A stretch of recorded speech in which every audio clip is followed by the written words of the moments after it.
నమః. శ్రీ మహాగణాధిపతయే నమః. శ్రీ సరస్వత్యే నమః. భక్తులరా, వాల్మీకి మహర్షి రచించిన శ్రీమద్ రామాయణం యథాతథంగా చెప్పుకున్నాం. ప్రతి శ్లోకం దాని అర్థం. ఇందులో భాగంగా నిన్నటి వరకు మనం బాల, అయోధ్య, అరణ్య, కిష్కింధ, సుందరకాండలు పూర్తి చేసాం. యుద్ధకాండలోని 32 సర్గలు పూర్తి చేసి 33వ సర్గలోని 14వ శ్లోకం వరకు చెప్పుకున్నాం.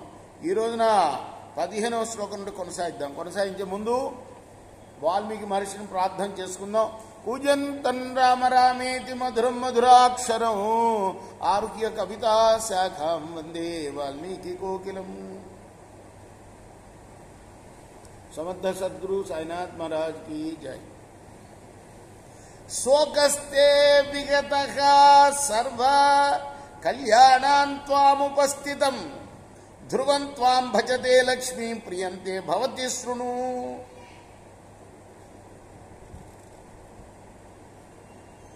ఆ సరమ చెప్తుంది సీతమ్మకు, నీ దుఃఖం అంతా తొలగిపోయిందమ్మా, నీకిప్పుడు మంగళం లభిస్తుంది, నిశ్చయంగా నిన్ను లక్ష్మి పొందుతుంది, నీకు ప్రియం జరుగుతుంది. విను. ఉత్తీర్య సాగరం రామా సహ వానర సేనయా సన్నివిష్ట సముద్రస్య తీరమాసాద్య దక్షిణం. రాముడు వానర సైన్యంతో సముద్రాన్ని దాటి సముద్ర దక్షిణం తీరం చేరి సేనతో విడిచి ఉన్నాడమ్మా. దృష్టో మే పరిపూర్ణార్థ కాకత్వాస లక్ష్మణ సైతై సాగరాంతర్స్థైర్ బలై తిష్టతి రక్షతః. లక్ష్మణ సహితుడైన రాముణ్ణి నేను చూశానమ్మా.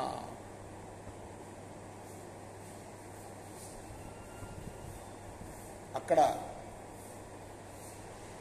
సైన్యం చేత పరివీక్షింపబడుతూ ఆ మహానుభావులిద్దరూ ఉండటం నేను చూశాను. అనేన ప్రేషితాయే చ రాక్షసాలకు విక్రమ రాఘవస్తి నైచ్చేవం ప్రవృత్తి స్థైర్యావు కృత. రావణుడు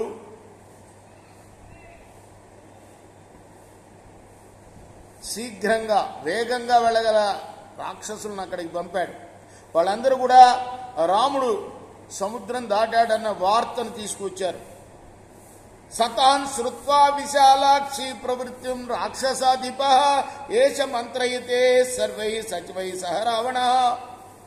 మా రాక్షసరాజైన ఈ రావణుడు ఆ వార్త విని మంత్రులతో ఇప్పుడు మంత్రాలు చేస్తున్నాడు. ఇతి బ్రువాణ సరమా రాక్షసీ సీతయా సహ సర్వోద్యోగేన సైన్యానాం శబ్దం శుశ్రువ భైరవం. ఇలా సీతతో ఆ సరమ మాట్లాడుతూ ఉండగా సైనికులందరూ కూడా ఒక్కమ్ముడిగా సన్నద్ధులవటం చేత ఏర్పడిన భయంకర శబ్దం వినపడింది. అక్కడ దండ నిర్ఘాతనా దివ్యా శ్రుత్వా భేద్యా మహాస్వనం ఉవాచ సరమా సీతామిదం మధుర భాషిణీ. మధుర భాషిణి అయిన సరమ ఆ ధ్వని విని సీతమ్మతో అన్నది, సంవాహ జననీ శేష భైరవ భీరు భేరికా భేరీనాథం చ గంభీరం శృణుతో యథా నిస్వనం. అమ్మా, భయంకరమైన ఈ భేరీధ్వని యోధులు యుద్ధానికి సిద్ధమయ్యారన్న సంగతి సూచిస్తున్నదమ్మా. గంభీరమైన భేరీనాదాన్ని విను నువ్వు.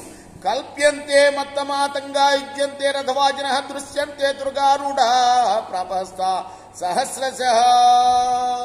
మదించిన ఏనుగుల్ని సిద్ధం చేస్తున్నారు. రథాలకి గుర్రాలు కూడా కట్టబడుతున్నాయి.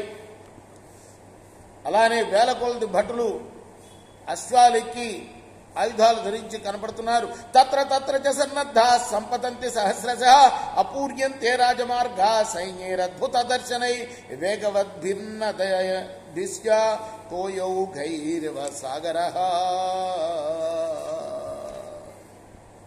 వేల కొలది అశ్వయోధులు యుద్ధ సన్నద్ధులై ఆయా ప్రదేశాల్లో శీఘ్రంగా వచ్చి చేరుతూ ఉన్నారమ్మా. వేగంగా గల ధ్వని చేయిస్తున్న జల ప్రవాహాల చేత సముద్రంలాగా చూడటానికి ఆశ్చర్యం కలిగించే సైన్యాల చేత రాజమార్గాలన్నీ కూడా నింపబడ్డాయి.